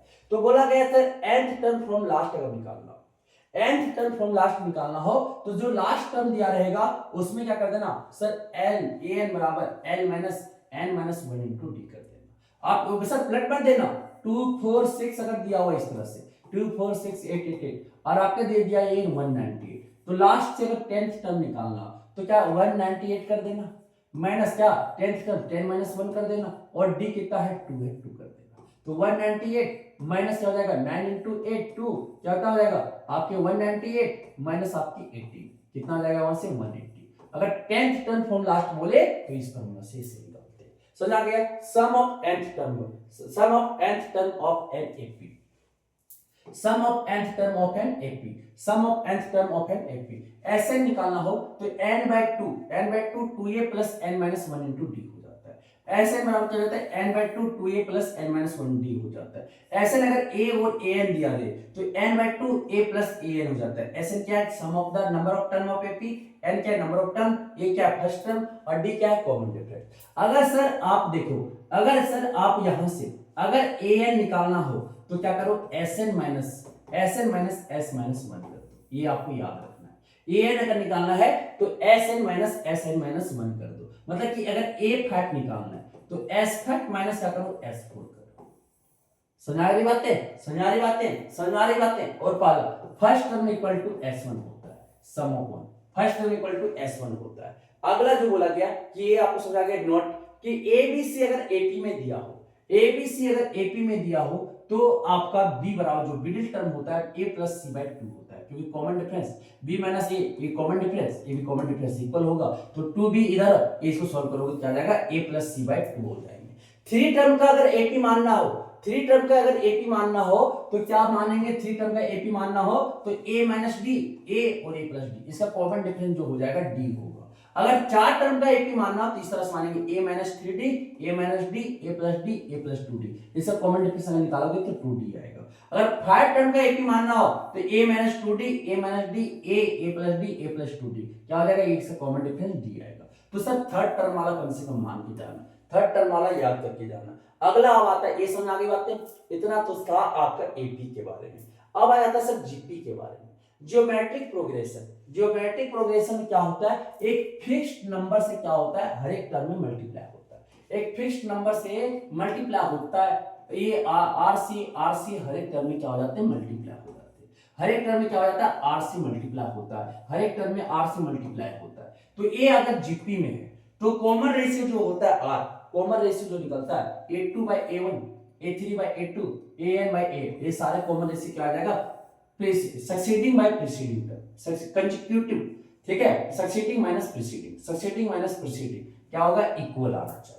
रेशियो जो निकालोगे तो इक्वल आना चाहिए। A1 equal to a first term, A2 equal to, मान लो कि फर्स्ट टर्म जो है आपका A है, फर्स्ट टर्म आपका A है, और कॉमन रेशियो जो स्मॉल r है वो r मान लेते कॉमन रेशियो। तो पहला टर्म A तो हो जाएगा, दूसरा टर्म क्या हो जाएगा, A into r second term हो जाएगा, A3 इक्वल टू क्या हो जाएगा, AR स्क्वायर थर्ड टर्म हो जाएगा, A4 क्या हो जाएगा, AR क्यूब फोर्थ टर्म हो जाएगा, फोर्थ टर्म हो जाएंगे। तो अगर जनरल टर्म निकालना हो तो जनरल टर्म क्या हो जाता है, an equal to a into r का पावर n माइनस 1 हो जाता है। an क्या आपका nth टर्म ऑफ जीपी है, n क्या number of term of GP है, ठीक है, नंबर ऑफ टर्म, और a क्या है फर्स्ट टर्म ऑफ जीपी है, r क्या है कॉमन रेशियो, r क्या है कॉमन रेशियो। अब जो निकालते हैं यहाँ पे sum of first term of n term of GP. तो ऐसे अगर निकालना है, सम निकालना है तो कैसे निकालते हैं, ऐसे इक्वल टू क्या हो जाता है, a इंटू आर का power n minus 1 l r by r minus 1 r जब इक्वल 1 ना हो, ऐसे इक्वल टू a r का power n minus 1 by r minus 1 हो जाता है। a क्या है आपका एसएन जो है sum of n term of GP है, a क्या है फर्स्ट टर्म है, r क्या है कॉमन रेशियो, n क्या है नंबर ऑफ टर्म्स है, n क्या आपका नंबर ऑफ टर्म्स है। तो नोट आपको याद रखना कि अगर ए बी सी अगर आपका जीपी में दिया हो, अगर ए बी सी आपका जीपी में दिया हो तो सर आपका common ratio b by a equal to क्या हो जाएगा, c बाय b। तो ए बी इक्वल टू क्या होता है, square root of a c, square root of a c. और याद रखना कि am जो होता है greater than equal to gm होता है। am जो होता है अरिथमेटिक में तो निकाल रहे हैं, ठीक है। अगर तीन टर्म का जीपी मानना तो a बाय r, a और a r मानेंगे, कॉमन रेशियो क्या आएगा, r आएगा। चार टर्म का अगर जीपी मानना तो a by r cube, a by r, a r cube मानेंगे जिसका कॉमन रेशियो r स्क्वायर आएगा। समझ आ गया। पांच टर्म का मानना तो ये मान लेना। अब चलते हैं क्वाड्रेटिक इक्वेशन की तरफ। अब जो चलते हैं हम क्वाड्रेटिक इक्वेशन की तरफ चलते हैं। क्वाड्रेटिक इक्वेशन तो क्वाड्रेटिक इक्वेशन जो बोला गया है कि ax square plus bx plus c equal to 0, तो इसे क्वाड्रेटिक इक्वेशन बोलेंगे जहां पे a मेरा 0 नहीं होना चाहिए। डिग्री मतलब एक क्वाड्रेटिक इक्वेशन का दो रूट्स होते हैं, मतलब डिग्री कितना होता है, डिग्री इसका 2 होता है। डिग्री कितना होता है, 2 होता है, डिग्री 2 होता है। तो डिस्क्रिमिनांट निकालेंगे। डिस्क्रिमिनांट कैसे निकालते हैं सर, ये फैक्टराइजेशन से सॉल्व करती है। डिस्क्रिमिनांट से क्या होता है कि d बराबर b स्क्वायर माइनस 4ac होता है। ये आपको पता है coefficient of x square, b क्या है कोएफिशिएंट ऑफ x, c क्या है कांस्टेंट। तो d इक्वल टू क्या होता है b स्क्वायर माइनस 4ac। अब नेचर ऑफ रूट्स के बारे में बात करते हैं। नेचर ऑफ रूट्स के बारे में बात करते हैं। अगर d ग्रेटर देन 0 हो गया, अगर d ग्रेटर देन 0 हो गया, रियल एंड डिस्टिंक्ट रूट होंगे। यहां से क्वेश्चंस आते हैं। d ग्रेटर देन 0 हो गया तो रियल एंड डिस्टिंक्ट रूट होते हैं, d इक्वल टू 0 होगा तो रियल एंड इक्वल रूट्स होते हैं, और d लेस देन 0 होगा तो इमेजिनरी रूट्स होता है। क्या होता है, इमेजिनरी रूट्स होते हैं। तो बोला गया कि डिस्क्रिमिनांट फार्मूला क्या बोला गया कि अगर रूट्स अगर रियल हो गया तो डिस्क्रिमिनांट का फार्मूला लगा सकते हैं। x इक्वल टू क्या, minus b plus minus root d by 2a होता है। तो x इक्वल टू क्या हो जाएगा, minus b plus root d by 2a, and दूसरा जो रूट्स हो जाएंगे minus b minus root d by 2a हो जाएगा। ये आपकी फार्मूला हो जाएंगे, ये आपका फार्मूला हो जाएगा। समझ आगे बातें, ये आपका जो हो जाएगा फार्मूला हो जाएगा। आप देखते हैं सर जीएसटी, जो नेक्स्ट चैप्टर आपका एक तो इतना समझ में आ गया होगा। अब जो हम देख लेते हैं थोड़ा जीएसटी देख लेते हैं। क्या देख लेते हैं, जीएसटी का चैप्टर। जीएसटी पहला 3 चैप्टर है ना, उसको भी हम रिवाइज कर लेते हैं। पहला जो है जीएसटी चैप्टर में आपको पहला याद रखना है, जीएसटी बराबर जो होता है वो आपका GST percent of selling price होता है। ये आपको फार्मूला याद होना चाहिए सर, ये आपका याद होना चाहिए। दूसरा जो होता है आपके जो बोला गया सेलिंग प्राइस जो होता है equal to mark price minus आपके डिस्काउंट होता है। ये आपको याद होना चाहिए। थर्ड जो होता है आपका कि नो डिस्काउंट अगर होगा, अगर नो डिस्काउंट अगर दिया नहीं जा रहा है, डिस्काउंट की बात अगर नहीं किया जा रहा है, तो सेलिंग प्राइस जो हो जाएगा, इसमें सेलिंग प्राइस जो हो जाएगा वो जो मार्क प्राइस रहेगा ना, जो कॉलम पे लिखा रहेगा दाम ऑब्जेक्ट पे, वही आपका दाम हो जाएगा। समझ आ गया। अगर इंट्रास्टेट बोला, ये बहुत बात इंपॉर्टेंट है, अगर इंट्रास्टेट बोला, ठीक है, इंट्रास्टेट बोला तो आपके जो जीएसटी जो है वो सीजीएसटी में अगर मिलेगा 50% जाएगा, 50%, ठीक है, जितना टोटल जीएसटी का। और आपके आपके जो बोला गया कि SGST सेंट्रल के पास भी जाएगा और आपकी किसके पास जाएगा, वो आपका जो स्टेट के पास भी 50% जाएगा। मानो कि 6% टोटल जीएसटी, तो और इंट्रा स्टेट है तो आपका 3% जो है वो जाएगा सी सेंट्रल के पास और 3% जो जाएगा वो किसके पास जाएगा, स्टेट के पास। समझ आ गई बातें, समझ आ गई बातें। अगला क्वेश्चन जो फिफ्थ बोला गया कि अगर इंटर स्टेट बोला है, अगर इंटर स्टेट बोला है, इंटर स्टेट बोला है तो सिर्फ ये CGST होता है, सेंट्रल के पास जाता है। सिर्फ ये आपका 100% जो होता है वो आपका 100% ये आपका CGST होता है, सेंट्रल के पास जाता है, सिर्फ GST बोलते हैं उसको, इसमें डिवाइड नहीं होता। ये आपका इंटर स्टेट बोला है मतलब गवर्नमेंट के पास, सेंट्रल गवर्नमेंट के पास। इंट्रा स्टेट बोला है मतलब बटेगा, आधा जो जाएगा स्टेट के पास, आधा जो जाएगा वो आपका जाएगा सेंट्रल के पास। समझ आ गई बातें, समझ आ गई, ठीक है, समझ आ गई। समझो आपका 4 GST स्लैब्स है इंडिया में, वो आपका 5% है, 12% है, 12%, 18% और क्या है 28% है। यही तो आपका अभी सैलरी है सर। समझ आ गई बातें। आप जो जानते हैं ये था आपका जीएसटी के बारे में। जीएसटी के बारे में बस इतना ही आपको याद रखना है कि अगर डिस्काउंट परसेंट दिया है तो डिस्काउंट निकालना है, डिस्काउंट परसेंट दिया तो डिस्काउंट बराबर जो हो जाएगा डिस्काउंट परसेंट ऑफ सेलिंग, आपकी मार्क प्राइस, ये आपको याद रखना है। डिस्काउंट इक्वल टू आपके discount percent of mark price. आप चलते हैं सर आगे। नेक्स्ट जो आपका है बैंकिंग चैप्टर है। क्या है, बैंकिंग है। बैंकिंग सुनिएगा सर, 1-1.5 घंटा में आप अगर रिवाइज कर लेते हो बहुत अच्छा से आपके मार्क्स आ जाएंगे। बैंकिंग, बैंकिंग का दो ही फॉर्मूला होता है। पहला जो होता है आपके आई इंटरेस्ट बराबर जो होता है P इंटू N प्लस 1 और आपके इंटू R बाय क्या हो जाएगा, बाय आपका 2 इंटू 12 इंटू 100 होता है। आपका P क्या है, P जो आपका है, P आपका क्या है सर, आपके वैल्यू है, मैच्योर आपके वैल्यू है, ठीक है, amount deposit per month. N क्या है, N जो आपका नंबर ऑफ मंथ है, R क्या है किस रेट से जमा कर रहा है, रेट है, I क्या है इंटरेस्ट है। मैच्योरिटी वैल्यू जो होता है, मैच्योरिटी वैल्यू दूसरा नंबर कि मैच्योरिटी वैल्यू कैसे निकालते हैं, मैच्योरिटी वैल्यू इक्वल टू होता है P इंटू N, आपकी deposit per month, principal deposit per month into number of month plus क्या होगा इंटरेस्ट। ये क्या होता है मैच्योरिटी वैल्यू का फॉर्मूला होता है। मैच्योरिटी वैल्यू का फॉर्मूला होता है, बस यही दो फॉर्मूला है, बस यही दो फॉर्मूले, बस यही दो फॉर्मूला है बैंकिंग का। अगला जो हम देखते हैं सर, अगला शेयर एंड डिविडेंड का, शेयर एंड डिविडेंड का देखते हैं। Share and dividend chapter, share and dividend chapter, share and dividend chapter.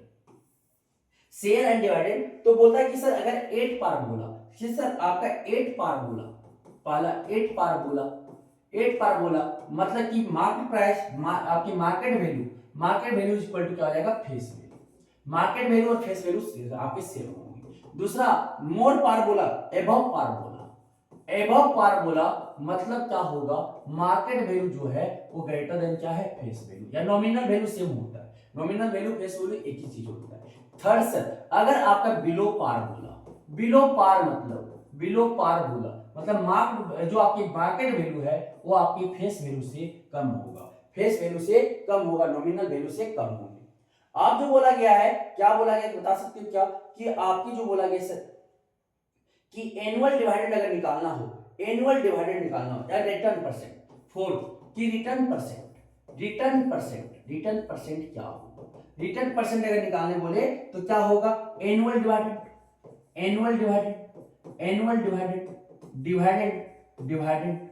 Bye जो आपका होगा, बाय आपकी क्या हो जाएगी इन्वेस्टमेंट कितना हम खर्चा किए थे, इनटू क्या हो जाएगा 100। अगला जो बोला गया सर आपकी इन्वेस्टमेंट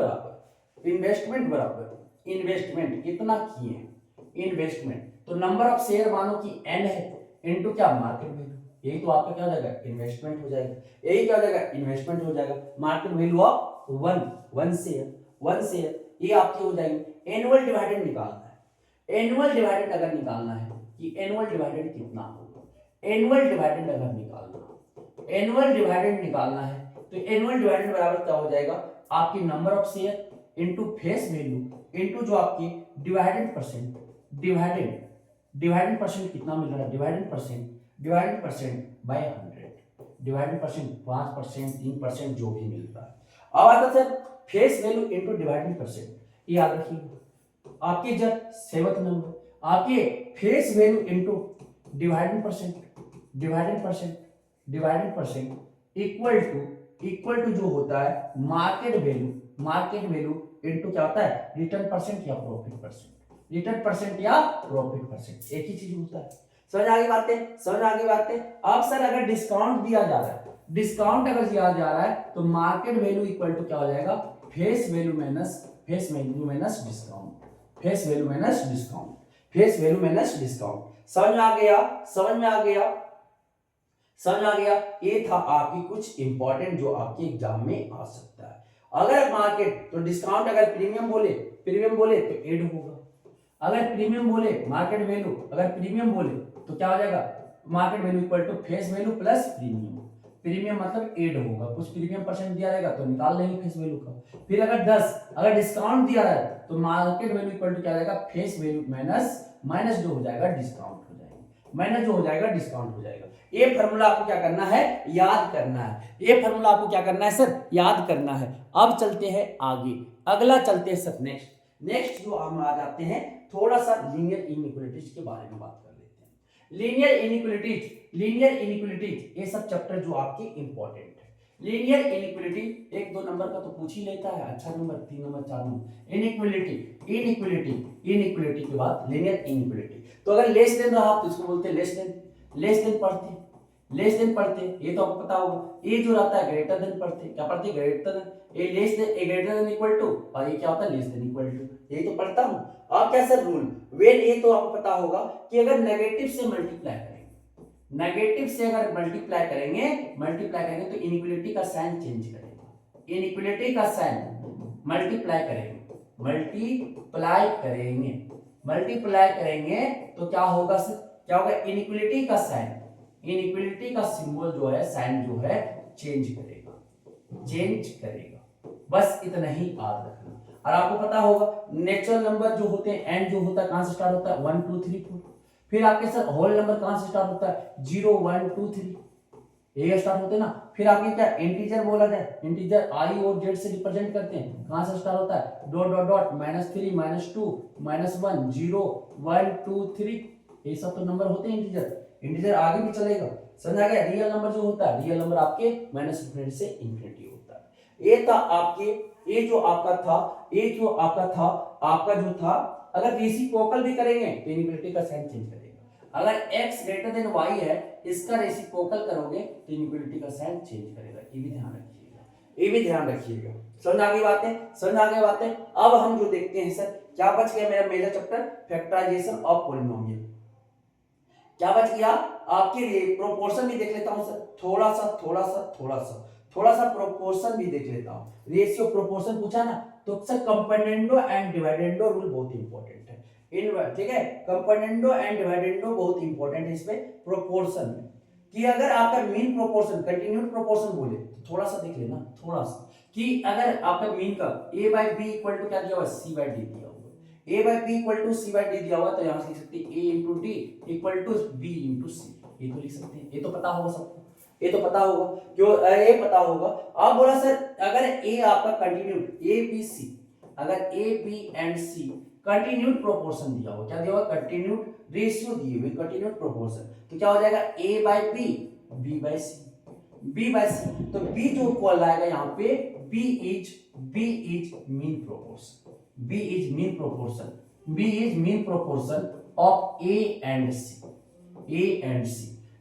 c का b जो है मीन प्रोपोर्शन है। और सर अगर यहाँ पे c जो हो जाएगा दूसरा नंबर c जो होगा थर्ड प्रोपोर्शन कहलाएंगे, क्या कहलाएंगे third proportion of a and b का थर्ड प्रोपोर्शन जो है क्या है c है। समझा दी बातें। अब आ जाते सर कंपोनेंडो एंड डिविडेंडो, पहले कंपोनेंडो देख लेता हूं क्योंकि बहुत यूज हो जाता है। कंपोनेंडो क्या a/b है और c/d है, तो क्या करते हैं कंपोनेंडो में a प्लस न्यूमरेटर में a इसको जोड़ देते हैं बाय b इक्वल टू इसमें c प्लस d बाय आपका d कर देते हैं, न्यूमरेटर में डिनोमिनेटर को जोड़ देते हैं।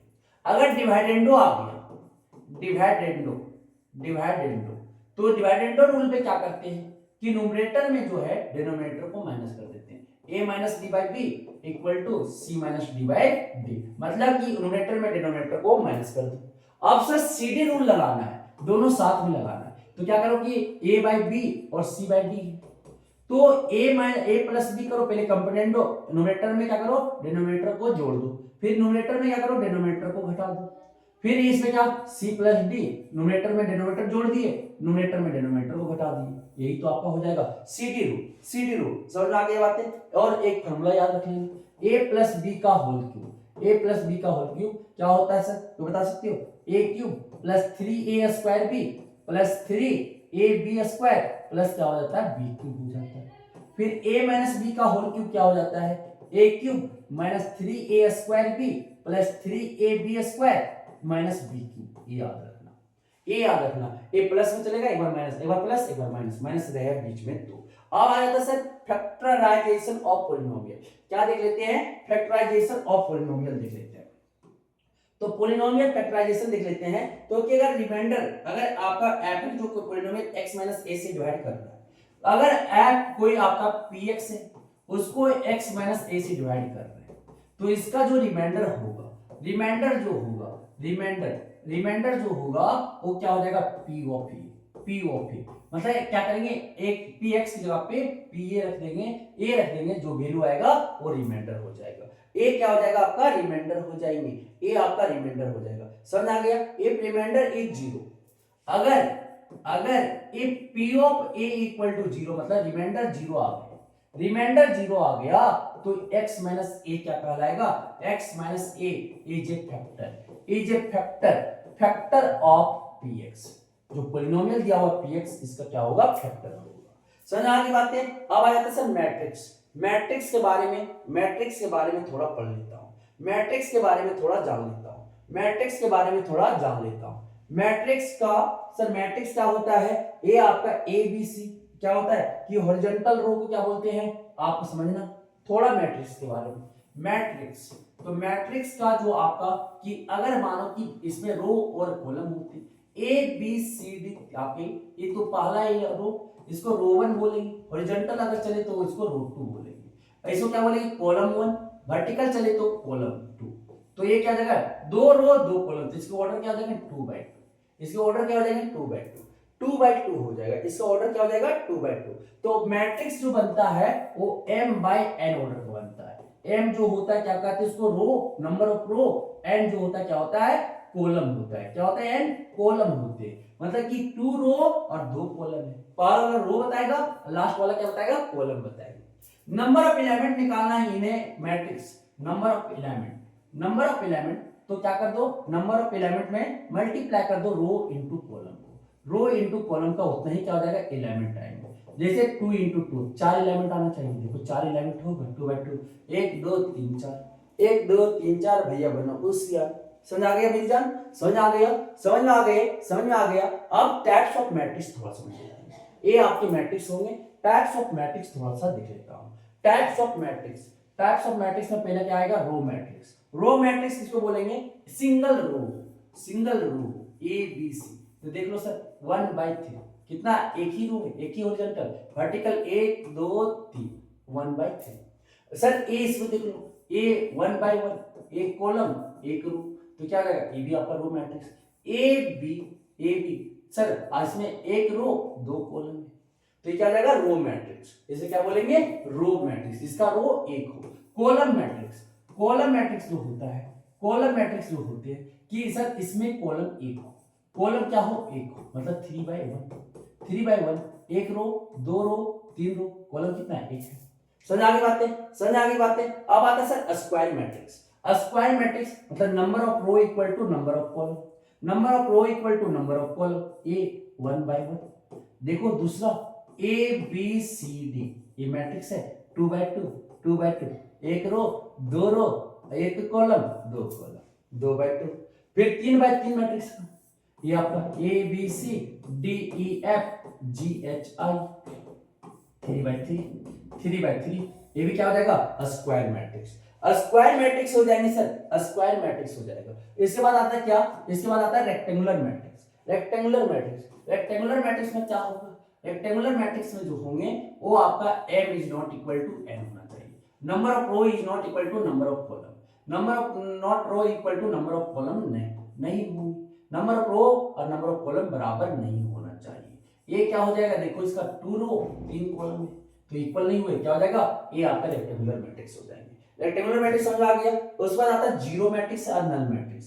क्या आता है, जीरो मैट्रिक्स। जीरो मैट्रिक्स बोला जाए तो जीरो मैट्रिक्स सभी एलिमेंट क्या हो जाए, जीरो हो जाए, सभी एलिमेंट क्या हो जाएगा, रो एंड कॉलम के सभी एलिमेंट क्या हो जाए, जीरो हो जाए। इस बाद आता है आइडेंटिटी मैट्रिक्स। क्या आता है, आइडेंटिटी मैट्रिक्स बहुत इंपॉर्टेंट है। आइडेंटिटी आई से रिप्रेजेंट करते हैं। अगर आई सर ये आपका स्क्वायर मैट्रिक्स 1 0 0 1 ये हो जाएगा। I2 लिखेंगे मतलब 2/2 ऑर्डर का है। अगर 3/3 ऑर्डर का हुआ तो 1 0 0 0 1 0 0 0 1 एक स्क्वायर मैट्रिक्स जो होते हैं जिसका आपके डायगोनल एलिमेंट 1 होना चाहिए, डायगोनल एलिमेंट 1 होना चाहिए। अब आता है डायगोनल मैट्रिक्स। डायगोनल मैट्रिक्स क्या होता है कि सर डायगोनल एलिमेंट ए वाला जो होता है डायगोनल एलिमेंट कहते हैं, A11 A22 A33 ये आपके एलिमेंट होना चाहिए, बाकी क्या हो जाएगा, जीरो होना चाहिए, बाकी क्या हो जाएगा, जीरो हो जाएंगे तो इसे क्या बोलते हैं, डायगोनल। डायगोनल आपके मैट्रिक्स बोलते हैं और इसके टाइप हो जाता है आइडेंटिटी मैट्रिक्स। सुना गया डायगोनल मैट्रिक्स, इसको बोलते हैं प्रिंसिपल डायगोनल, इसको बोलते हैं प्रिंसिपल डायगोनल। मतलब ए वाला जो होगा, ए वाला आपका ए जो मतलब है ना आपकी डायगोनल है, डायगोनल आपका ए वाला डायगोनल होगा, ए वाला आपके डायगोनल नहीं होते तो ये प्रिंसिपल डायगोनल कहलाता है। समझ आगे बातें। एडिशन ऑफ मैट्रिक्स और देखते हैं सब्ट्रैक्शन ऑफ अलजेब्रा लगाते हैं, अलजेब्रा लगाते हैं सर, अलजेब्रा लगाते हैं कि ए और बी आपका ए प्लस बी करेंगे तो दोनों का ऑर्डर सेम होना चाहिए तभी हम जोड़ सकते हैं, दोनों का ऑर्डर है तब जोड़ सकते हैं, दोनों का ऑर्डर अगर सेम है 2/2 और आपके तभी इसको आप क्या कर सकते हैं, घटा सकते हैं, तो हर एक एलिमेंट क्या हो जाएंगे, जुड़ेगा। जैसे ए बी सी डी और आपका क्या दिया हुआ है, ए प्लस बी ई आपका एफ, यहां बोल देते हैं, यहां बोल देते हैं एच और यहां बोल देते हैं आपका जी। तो जोड़ेंगे तो ए वाला इससे जुड़ जाएगा, ए वाला इससे जुड़ जाएगा, करस्पॉन्डिंग एलिमेंट को जोड़ते हैं, करस्पॉन्डिंग एलिमेंट्स को जोड़ते हैं, घटाना है तो करस्पॉन्डिंग एलिमेंट्स को घटाते हैं सर। समझ आ गया, समझ में आई बातें, समझ में आई बातें, समझ में आई बातें, समझ में आया बातें। एडिटिव आइडेंटिटी मतलब कि सर मैट्रिक्स में क्या जोड़ेंगे, मैट्रिक्स ए में क्या जोड़ेंगे, जीरो मैट्रिक्स को क्या आ जाएगा, वही ए आ जाएगा। एडिटिव आइडेंटिटी, एडिटिव आपकी एडिटिव इनवर्स, एडिटिव इनवर्स क्या जोड़ेंगे कि क्या आ जाएगा, जीरो आ जाएगा, तो जीरो आ जाएगा तो ए डिटरमिनेंट ए मैट्रिक्स ए है तो उसमें माइनस ए को घटा देंगे, माइनस ई कर देंगे। समझ आ गई बातें, समझ आ गई बातें, समझ में आया, समझ में आया। अब आता है सर मल्टीप्लीकेशन। अगर ए आपका m इंटू एन है और b को अगर मल्टीप्लाई करना तो क्या होना चाहिए, n इंटू आपका p होना चाहिए, तो इसके कॉलम और इसका रो बराबर होना चाहिए तभी हम मल्टीप्लाई कर सकते हैं और क्या बनेगा, m इंटू p बनेगा, m इंटू p बनेगा। इसका जो रो आपकी 11 जो आपका ऑर्डर बनेगा m इंटू p बनेगा। समझ आ गया, पहला का रो कॉलम दूसरा का रो अगर बराबर हो गए तो हम उसे गुना कर सकते हैं, तो हम उसे गुना कर सकते हैं। तो गुना कैसे करते हैं, थोड़ा सा देख लो, थोड़ा सा देख लो कि a1 a2 b1 b2 a1 a2 a3 a4 है और इसमें जो है वो आपका b1 b2 b3 b4 है। आप गुना जो करेंगे पहला रो पहला कॉलम तो a1 b1 प्लस क्या हो जाता है a2 b3, फिर यहाँ पे दूसरा कॉलम पहला रो दूसरा कॉलम क्या हो जाएगा a1 b2 plus plus a2 b2। अब पहला दूसरा रो में चल रहा है तो दूसरा रो पहला कॉलम, देखो 2/2 ऑर्डर है ना, गुना तो कर ही सकते हैं सर, बी ए इंटू बी हो सकता है क्योंकि कॉलम इससे कॉलम इसका रो बराबर है तो ए पहला दूसरा रो पहला कॉलम a3 b1 प्लस क्या हो जाएगा a4 b3 और क्या बनेंगे, दूसरा रो दूसरा कॉलम यहां लिखेंगे a3 b2 और a4 b4 ये हो जाएगा। तो इस तरह से हम क्या देखें, इस तरह से जो देखें हम पूरे चैप्टर को कंसाइज करके एक जगह पे रिवाइज कर लिए। प्लीज ये चैप्टर्स को आप जरूर रिवाइज करके लें, एक बार जरूर देख लें, 2x के स्पीड में देखो लेकिन देख लो सर, जो आपके अच्छे एग्जाम जाएंगे। ठीक है, धन्यवाद, बाय बाय।